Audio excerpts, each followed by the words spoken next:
आदाब नाज़रीन, T news के इस खुसूसी प्रोग्राम महफिल में आप तमाम का खैर मक़दम है। हालांकि बहुत दिनों के बाद हम ये प्रोग्राम फिर शुरू करने जा रहे हैं और दूसरी मर्तबा जो आगाज़ हो रहा है वो भी बहुत ज़बरदस्त मेहमान के साथ हो रहा है।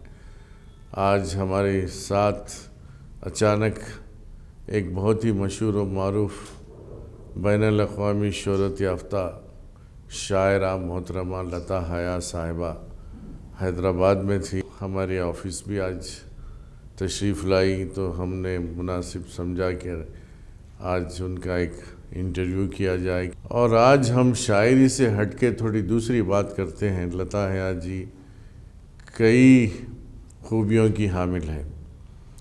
सब लोग उन्हें शायरा के तौर पर जानते हैं, लेकिन वो एक अच्छी अदाकारा हैं, एक अच्छी राइटर भी हैं और एक अच्छी टीचर भी हैं। सबसे पहले मैं उनका इस्तकबाल करता हूँ, बाकी बात उनसे ही सुनते हैं क्या क्या वो है।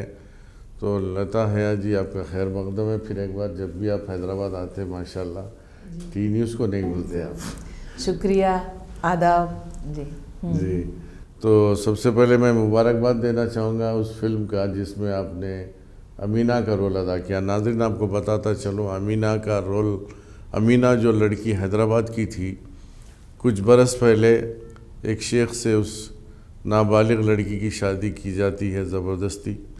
और जब वो शेख उसको सऊदी अरब लेके जाने के लिए जब वो प्लेन बोर्ड करता है और रास्ते में वो लड़की रोती रहती है और ये देखती है एक एयर होस्टेस अमृता अहलुवालिया।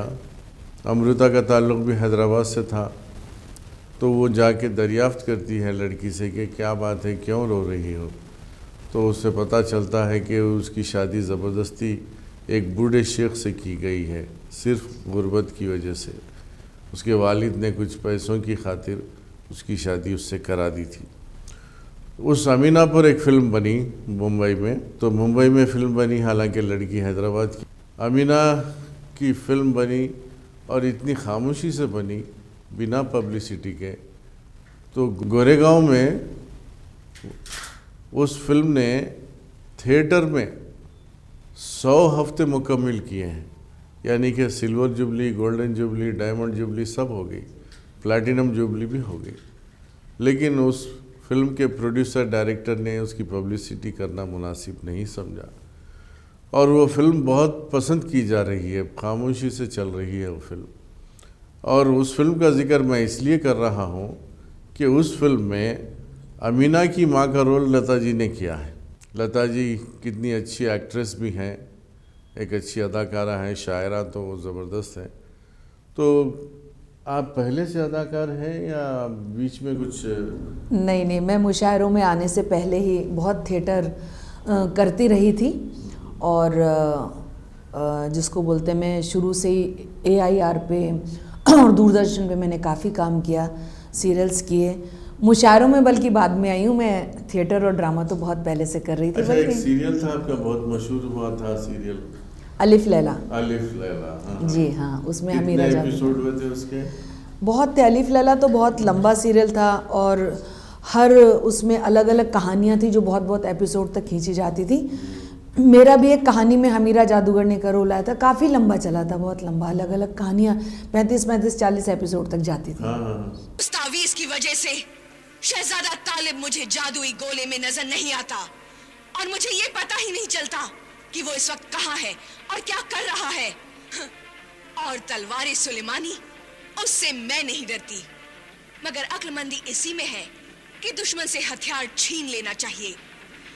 और अगर तलवार सुलेमानी उसके पास होगी तभी वो 3 मोती तो क्या, 1 मोती भी हासिल नहीं कर सकेगा। तो ये अमीना फिल्म कब रिलीज हुई थी? अमीना को रिलीज़ हुए 2 साल से ज़्यादा हो गए हैं। और उसमें एक्टर्स कौन है? उसमें रेखा राणा है, मेन रोल रेखा राणा कर रही है और कुमार राज जी उसके डायरेक्टर हैं। जी तो हाँ। अमीना का रोल किसने किया? अमीना रेखा राणा ने किया है। अच्छा, लड़की का? जी हाँ। फिर अमीना के ऊपर आपने कुछ लिखी नज़म? नहीं, मैंने रेप पे तो नज़्म पहले, बहुत पहले जब निर्भया कांड हुआ था तभी मैंने लिख डाली थी। और वो तो जिसको बोलते हैं कोई भी केसेस हों लागू सब पे होती है। जी हाँ। तो इसके बाद और क्या इरादा है अभी? कंटिन्यू फिल्मों में रहना है या? मैंने कुछ सोचा नहीं था। मैं सीरियल्स तो बहुत किए थे। मुंबई आने के बाद मैंने सालों तक सीरियल्स किए हैं। अलिफ लैला, कृष्णा, वक्त की रफ्तार और कश्मकश, ज़रा सी ज़िंदगी, काना फूसी, मतलब काफ़ी सीरियल्स मैंने किए, अमानत। और फिर कुछ ऐसा हुआ कि कुछ मुशायरों की वजह से और कुछ अपनी ज़िम्मेदारी की वजह से मैं बिल्कुल इस लाइन से थोड़ा दूर हो गई। 12-13 साल हो गए। और एक तो बहुत वक्त मांगती है लाइन, और फिर मुशायरों में मसरूफ़ रहना। पता लग रहा है हम महीने में बाहर हैं इतनी बार, और अमेरिका वगैरह जब बाहर के अब्रॉड ट्रिप लगते हैं तो महीने सवा महीने बाहर हैं। तो उस वक्त मेरे सामने कंडीशन रख दी गई थी कि या तो आप ये कीजिए या आप ये कीजिए। तो मैंने मुशायरे मेरे से छोड़ना, जिसको बोलते हैं, दिल नहीं चाहा, गवारा नहीं किया। तो मैंने यहाँ पे थोड़ा काम कम कर दिया। थिएटर ज़रूर मैं नहीं करती थी, लेकिन फिर कुछ ऐसा हुआ कि कुछ सालों बाद अचानक एक प्ले हुआ और उनको उसमें किसी एक्ट्रेस की ज़रूरत पड़ी। लास्ट मोमेंट पे कोई एक्ट्रेस 1-2 दिन पहले चली गई थी, तो किसी ने मेरा जिक्र किया। उन्होंने जयपुर में बहुत मुझे थिएटर करते हुए देखा है। तो वो मैंने एक प्रश्न मृत्यु करके नाटक था, द्रौपदी और उसको लेके कुंती को था। उस प्ले को मैंने 2 दिन के अंदर तैयार करके स्टेज किया। वहीं से फिर हुआ कि ये सिलसिला एक बना। और इस फिल्म की जब ऑडिशन हुआ तो मैं जाने भी नहीं वाली थी, लेकिन जो उसके डायरेक्टर थे उनको जब पता चला तो उन्होंने बुलवाया। ऑडिशन हुआ और ऑडिशन में फिर सिलेक्शन हो गया, तो सिलसिला शुरू हो गया। और बहुत सालों बाद अब मैंने एक सीरियल में ज़रा सी ज़िंदगी ने, अभी दंगल पे एक तोसे नैना मिलाए के सीरियल अभी शुरू हुआ है, उसमें मेरी एंट्री हुई है 20 साल का। और वापस मैंने थिएटर शुरू किया है अभी। अच्छा। तो इन सब चीज़ों को कैसा मैनेज करते हैं आप? मैंने इसलिए पहले छोड़ दिया था, जिसको बोला ना, क्योंकि मुशायरों में बहुत मसरूफ़ थी, छोड़ दिया था। लेकिन फिर मुझे लगा क्योंकि नहीं, इसके अलावा तो मैं तो सुना कि आप एक्टिंग एकेडमी में भी पढ़ाते हैं। जी क्लासेस लेती हूँ मैं, एक्टर्स की क्लासेस लेती हूँ मैं। एक्टर्स की क्लास, एक्टर्स की गुरु है मैंने, क्योंकि थिएटर इतना किया हुआ है, बहुत थिएटर किया हुआ है, इसलिए मुझे मालूम है। और थिएटर से ही सीख के आई हूँ सब। थिएटर का ही, जिसको बोलते हैं, बहुत बड़ा कंट्रीब्यूशन है मेरे मुशायरों में। जो वो ऑडियंस को फेस करना और तलफ़ुज़ वगैरह साफ़ होना, वो तुगलक और यहूदी की लड़की और आधे अधूरे दुनिया भर के नाटक के हुए, तो ज़बान पे वो जो पकड़ थिएटर की वजह से बनी। तो थिएटर ने बहुत, जिसको बोलते हैं, मदद की है। वंश खत्म कर दिया हमारा, तुम्हारा भी बेटा मरेगा। आपकी शागिर्दी में कोई ख़ास एक्टर्स आए थे जो बाद में जाके एक्टर बने हो? बहुत से हैं जो लोग ना कर रहे हैं। आजकल तो चैनल्स इतने हो गए हैं और हर चैनल पे कुछ ना कुछ चलता रहता है। तो हमारे जो स्टूडेंट्स हैं कुछ ना कुछ करते रहते हैं। इवन एक बिग बॉस में भी पूजा थी, उसने मेरे से ट्रेनिंग ली थी। एक अभी LIC के उसमें आता है लड़का चंदन, वो मेरे से पर्सनली लेता था। अभी एक और कोई लड़का है, वो उसके कोई फेस्टिवल में भी सिलेक्शन हुआ है तो वो लेता है। तो मैं एकेडमीज़ की लेती हूँ, जैसे बालाजी की 2 साल ली थी, फिर मुंबई फिल्म एकेडमी में सिंगर्स की, डिक्शन की क्लासेस लेती हूँ। डिक्शन की बात से मुझे याद आया, मेरे एक दोस्त हैं जो कैस्टिंग वगैरह भी करते हैं फिल्मों में। वो बता रहे थे कि सबसे बड़ा मसला आज हम फेस कर रहे हैं डिक्शन का। बिल्कुल, आप मानेंगे नहीं, मैं diction means pronunciation. Yes pronunciation, diction है। इसमें क्या होता है, जैसा कि यूपी वाले जो है बशीर बोलते हैं, बशीर नहीं बोलते हैं। हाँ। शेर को शेर बोलते हैं, गज़ल को गजल बोलते हैं। नहीं, प्रोनाउंसिएशन तो उच्चारण है, और diction the way you speak, आपका जो एक लहजा वगैरह सब, मॉड्यूलेशन कई चीज़ें आ जाती हैं। तो जो स्टूडेंट्स आते हैं ज़्यादातर सब बाहर के आते हैं और अपनी अपनी मदर टंग लेके आते हैं। मैं तो सुना है कि उनको प्रोनाउंसिएशन या डिक्शन जो भी है उसको दुरुस्त करने में सालों लग जाता है, बहुत टाइम लगता है। आप बिलीव नहीं करेंगे, मैं तो झेलती हूँ। मुझे तो हैरानी होती है कि उनको छोटे छोटे से मीनिंग्स नहीं पता। जैसे मान लीजिए मैंने वैसे ही पूछा कि ये बताइए कि वो सारे जहाँ से अच्छा हिंदुस्तान हमारा, वो पास वहाँ हमारा, वो संतरी हमारा, हम लोग बचपन से गा रहे हैं, क्या मतलब है? बाखुदा एक स्टूडेंट ने बोला संतरे का फेमिनाइन जेंडर है संतरी। मैंने बोला get out of my class, आप लोग बचपन से गा रहे हैं, बचपन से। दूसरा, ये जो मेरी रश के कमर तूने नज़र से पिलाई, मज़ा आ गया। जो सिंगर्स की जब मैंने क्लासेस ली तो मैंने कहा क्या है, आप लोग गाते रहते हैं, किसी को मतलब नहीं पता और बोल देते हैं अपना, क्योंकि गैस करते हैं ये कमर, तो मैंने कहा कमर और कमर में फ़र्क होता है, कमर वेस्ट और कमर वो चांद है, आप लोगों को मीनिंग ही नहीं पता। हाँ, तो आप बॉडी लैंग्वेज कैसे यूज़ करेंगे? आप रश के कमर वहाँ दिखाते यहाँ दिखाएंगे कि यहाँ दिखाएंगे? और ये जो आर्ट है ना, जो भी है, चाहे सिंगिंग है या एक्टिंग है, परफॉर्मेंस का आर्ट है।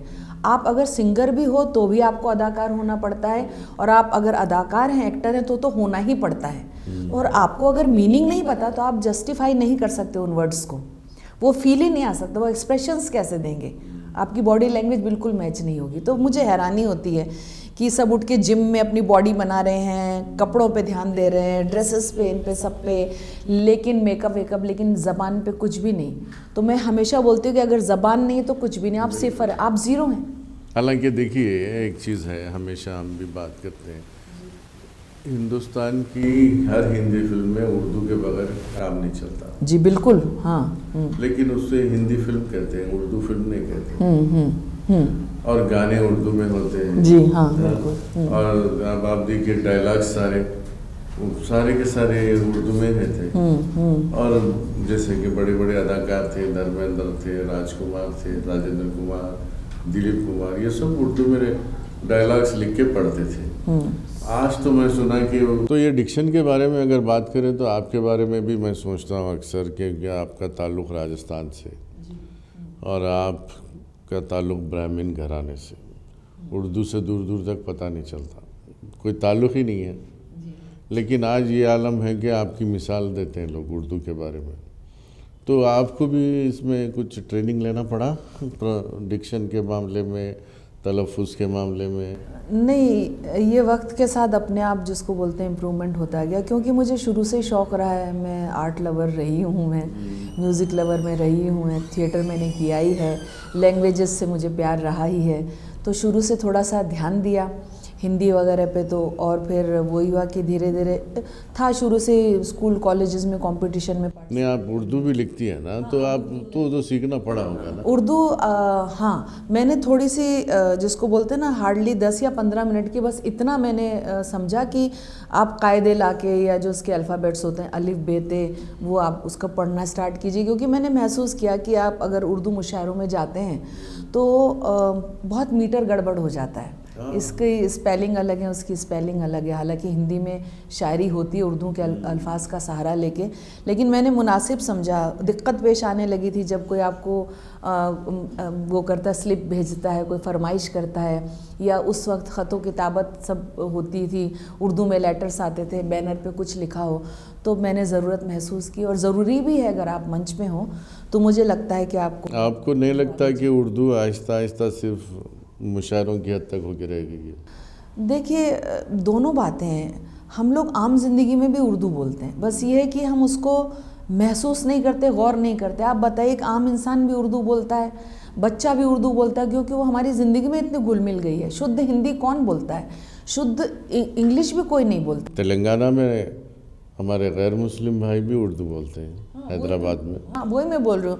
आप अगर किसी से, रिक्शा वाले से भी पूछेंगे तो वो या तो बोलेगा टाइम क्या हुआ है, या कोई दोस्त बोलेगा मैं तुम्हारा इंतज़ार कर रहा हूँ, आ जाना। कोई समय क्या हो गया नहीं पूछता, कोई ये नहीं बोलता मैं प्रतीक्षा कर रहा हूँ, मुझे पथ पे मिल जाना। ये बोलेंगे यार रास्ते में मिल जाना, मुझे इस समय मिल जाना, मैं इंतज़ार कर रहा हूँ। तो आप बोल, सुबह आप कौन बोलेगा प्रातःकाल इतने बजे मेरी कक्षाएँ शुरू हुई हैं? नहीं बोलेंगे ना। संध्या काल को ऐसा है, संध्या काल को मिलते हैं भोजन पर। हम सब बोल रहे हैं सुबह मिलते हैं, शाम को मिलते हैं, इंतज़ार करना, हम सब उर्दू बोल रहे हैं। बस ये कि हमें पता नहीं है, उर्दू इतनी घुल मिल गई। लेकिन उर्दू क्यों, उसको आप हिंदुस्तानी भी बोल सकते हैं। हिंदुस्तानी लैंग्वेज है ना, देखा जाए तो। देखिए, वो सब क्या है, ये तो सब सियासत है, ठीक है। जबकि सियासत वाले भी जानते हैं कि उर्दू हमारी यहाँ की ज़बान है, और ज़रूरी भी नहीं है कि जानते ही हों, सबको नहीं भी पता होगा, लेकिन अगर जानते भी हैं तो वो बताना नहीं चाहते। हालांकि उर्दू हिंदुस्तानी ज़बान है, हैदराबाद में पैदा हुई, लखनऊ में बड़ी हुई, दिल्ली में परवान चढ़ी, और जो है आप उसको अपनाते नहीं, फॉरेन लैंग्वेज है, अंग्रेज़ों ने आपको गुलाम बनाया था, जी। हर कोई अंग्रेजी के पीछे पड़ा हुआ है, अभी बच्चों को तक इंग्लिश में बात करने लगा है एक घर बात में। बताइए, जब हिंदी को राष्ट्रभाषा का दर्जा नहीं मिला अभी तक हिंदुस्तान में, ठीक है, उसको ही नहीं दी जाती तरजीह, ज़रा सा हिंदी का झंडा लेके अगर वो खड़ा हो जाता है तो 50 लोग उसके मुखालफत करने के लिए खड़े हो जाते हैं, तो उर्दू को कौन वो करेगा।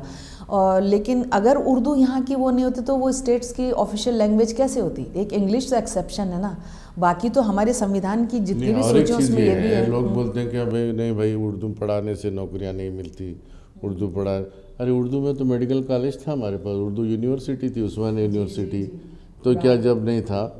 अरे आपको उर्दू पढ़ाने के लिए बाकायदा स्कूल भी जाने की ज़रूरत नहीं है, आप पढ़ाइए, इंग्लिश पढ़ाइए, लेकिन उसके साथ उर्दू भी पढ़ाइए। ये बिल्कुल।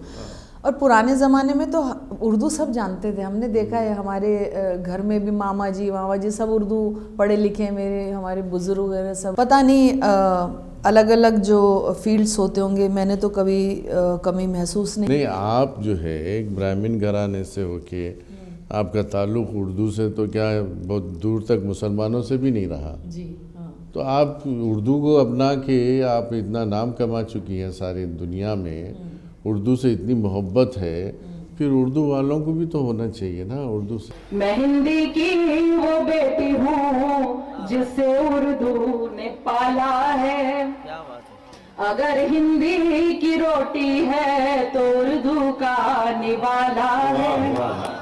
मैं हिंदी की वो बेटी हूँ जिसे उर्दू ने पाला है, अगर हिंदी की रोटी है तो उर्दू का निवाला है। मुझे है प्यार दोनों से मगर ये भी हकीकत है, मुझे है प्यार दोनों से मगर ये भी हकीकत है। लता जब लड़खड़ाई है हया ने ही संभाला है, लता जब लड़खड़ाई है हया ने ही संभाला है। मैं जब हिंदी से मिलती हूँ तो उर्दू साथ आती है, और जब उर्दू से मिलती हूँ तो हिंदी घर बुलाती है। मुझे दोनों ही प्यारी है, मैं दोनों की दुलारी हूँ, मुझे दोनों ही प्यारी है, मैं दोनों की दुलारी हूँ। उधर हिंदी सिमाई है, इधर उर्दू सिखाला है। बिल्कुल होना चाहिए। मैंने पहले भी कहा था कि देखिए हर आर्टिस्ट को होनी चाहिए उर्दू से मोहब्बत। दूसरी बात ये है कि जैसे मान लीजिए मैं अब्रॉड भी जाती हूँ और वहाँ पे लोगों ने बोला कि हमारे जो बच्चे हैं उर्दू नहीं बोलते हम चाहते, तो मैंने उनसे पूछा आप घर में कितना बोलते हैं। आप जैसे यहाँ पे अगर उसके लिए आप प्रेयर वगैरह के लिए अगर आते हैं, मस्जिद में सब में आते हैं, तो आप घर पे उर्दू भी बोल सकते हैं ना। उनका जो है वो जिस जगह पे रह रहे हैं वो तो बोलेंगे ही, उनकी गलती नहीं है, लेकिन हम घर में तो तैयार कर सकते हैं ना उनको, तो हमारी भी कमी है, पहली बात तो ये। और यही है कि हम लोग अलर्ट नहीं रहते हैं। मुझे सबसे बड़ी बात ये लगती है कि हमने अगर हम सोचते हैं कि हम अगर आर्टिस्ट हैं, कोई कलाकार है, तभी हमको अच्छा बोलना आना चाहिए, वरना नहीं आना चाहिए।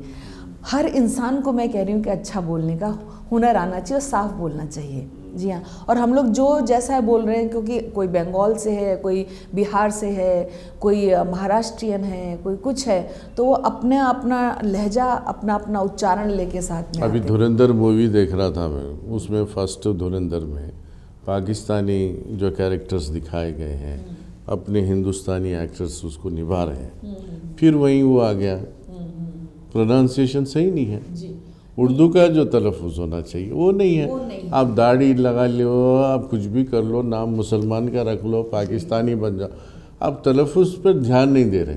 खैर धुरंधर चली एक दूसरी वजह से, लेकिन अगर बारीकी से देखा जाए तो उसमें देखिए आप बहुत प्रोनाउंसिएशन का मसला है। देखिए मैं बोलूँ कि जो बहुत परफेक्शन चाहेगा ना, वो अगर अपने लिए कोई लैंग्वेज ट्रेनर लगा ले तो वो ठीक हो सकता है।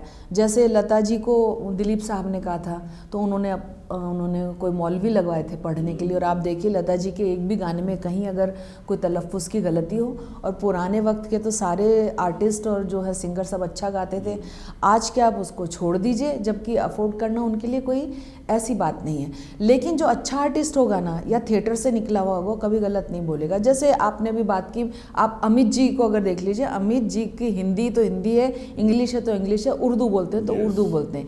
इवन कौन बनेगा करोड़पति में नीचे जो क्वेश्चंस भी लिखे होते हैं, आंसर्स भी, उसमें भी नुक्तों का इतना ध्यान रखा जाता है। तो मैं एक फिल्म देख रही थी, चेहरा, अन्नू कपूर जी और उनके अमिताभ बच्चन जी का उसमें काम था। तो अन्नू कपूर जी पंजाबी वो बने हैं, लेकिन वो एडवोकेट बने हैं, नहीं पंजाबी उन्होंने कोई कैरेक्टर प्ले किया है, और अमित जी ने मुस्लिम कैरेक्टर प्ले किया है। तो अमित जी का मोनोलॉग देखिए आप बिगनिंग में, और जो एंड में वो बोलते हैं वो आप देखिए। अन्नू कपूर जी ने एक्सेंट पंजाबी लिया है भाई। उनसे वो पूछते हैं हिमेश, वो अपना जो भी उनके हीरो हैं उस फिल्म के, कि कितना टाइम लग सकता है, तो बोले महीने भी लग सकते, घंटे भी लग सकते हैं। वो एक एक्सेंट हो गया। उन्होंने कहा हर इंसान का अपना वजूद होता है भाई। तो देखिए उन्होंने एक्सेंट वो लिया, वजूद, वो पंजाबी लहजा लिया है, लेकिन बोला उन्होंने वजूद है, उन्होंने वजूद नहीं बोला या वो नहीं किया। तो जो अच्छा आर्टिस्ट होगा वो हमेशा ध्यान रखेगा इसका। अब अक्सर लोग कहते हैं कि हालांकि राजकुमार जो बहुत बड़े एक्टर थे, राजकुमार, वो बहुत घमंडी थे, बहुत सबकी किसी को केयर नहीं करते थे वगैरह। सिर्फ उनको पसंद किया जाता था उनके उर्दू की वजह से, डायलॉग डिलीवरी से। आज भी लोग उनका डायलॉग सुनते हैं, जानी बोल के जो शुरू हो जाते थे। तो उन्होंने किसी इंटरव्यू में कभी कहा था कि उर्दू मीडियम से उनकी पढ़ाई हुई थी। फिर उसके बाद जो है स्क्रिप्ट जब कोई प्रोड्यूसर लाता था उन्हें सुनाने दिखाने के लिए, तो वो कहते थे कि अगर उर्दू में स्क्रिप्ट है तो रख के जाओ, मैं पढ़ लूँगा, हिंदी में है तो वापस ले जाओ। तो ये है अक्सर जो है बड़े लोगों की पहचान। धर्मेंद्र का तो शायरी करते थे उर्दू में। हाँ, अब सबसे बड़ी मिसाल तो आप हैं। तो कैसा लग रहा है आपको अब आजकल जो हालात हैं, ये जंग के हालात, थोड़ा सॉफ्ट से हट के हार्ड पे आ जाते हैं, जंग के हालात के बारे में आपने कुछ लिखा है? जाहिर सी बात है किसी को भी अच्छा नहीं लगेगा, किसी भी इंसान को अच्छा नहीं लगेगा। और ख़ास तौर से जंग में वो जो सिसकते हुए बच्चे, सहमे भूखे नंगे से बच्चों को आप देखते हैं तो बहुत ज़्यादा तकलीफ़ होती है। और जंग कहीं भी हो, कोई भी छेड़े, किसी भी उसमें हो कंट्री में, लेकिन बेगुनाह और मासूम मारे जाते हैं, वो सफ़र करते तो किसी को भी अच्छा नहीं लगेगा। जी हाँ, बिल्कुल। हाँ, जंग पे कहिए, ताज़ा नज़्म कहिए, वो अभी इतनी याद नहीं है, डायरी देख के मुझे भी मुशायरे में भी पढ़ना पड़ेगा। जंग क्या, आप सोचिए, एप्स्टीन फाइल आप उठा के देख लीजिए, मतलब इंसान कहाँ जा रहा है कुछ समझ में ही नहीं आता। तो मैंने कहा था कि इंसान के अंदर जो था इंसान मर गया, इंसान के अंदर जो था इंसान मर गया, शैतान का सा काम तो इंसान कर गया। देता रहा था भपकियाँ गीदड़ अभी तलक, देता रहा था भपकियाँ गीदड़ अभी तलक, पाला पड़ा जो शेर से इस बार डर गया, पाला पड़ा जो शेर से इस बार डर गया। तो यही है, बहुत तकलीफ़ होती है। कितने मुशायरे अटेंड करते हैं आप महीने में? मैं पहले तो बहुत ही करती थी, बहुत, लेकिन अभी मैंने थोड़े से कम कर दिए, क्योंकि मेरी क्लासेस का भी रहते हैं, जैसे कभी किसी के एग्ज़ाम्स हैं, कभी थिएटर के है, कभी वो है। और मगर आपका तो आजकल इंटरनेशनल दौरे बहुत हो रहे हैं, अमेरिका, दुबई, कनाडा वगैरह। जहाँ मुझे ज़्यादा, जहाँ पे कंफर्टेबल फील करती हूँ, जहाँ वहाँ चली जाती हूँ, पहले जितने तो नहीं जाती। इसलिए मैंने थोड़ा भी इस तरह वापस काम शुरू कर दिया है, जो छोड़ा हुआ था काम। जी हाँ। तो आने वाली कोई फिल्म है तो बताइए नाज़रीन को।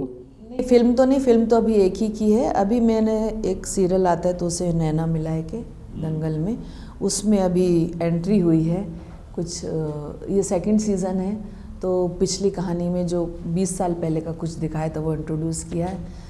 तो और अभी मेरे वापस शूटिंग है, तो वो जैसे जैसे ट्रैक आएगा, जो जो होगा वैसे वैसे रोल आएगा, इस तरह से। जी हाँ। तो नाज़रीन, बात तो बहुत कुछ करना था, लेकिन वक्त इजाज़त नहीं देता। हम उनका तहे दिल से शुक्रिया अदा करते हैं जो हमारे स्टूडियो तशरीफ़ लाई।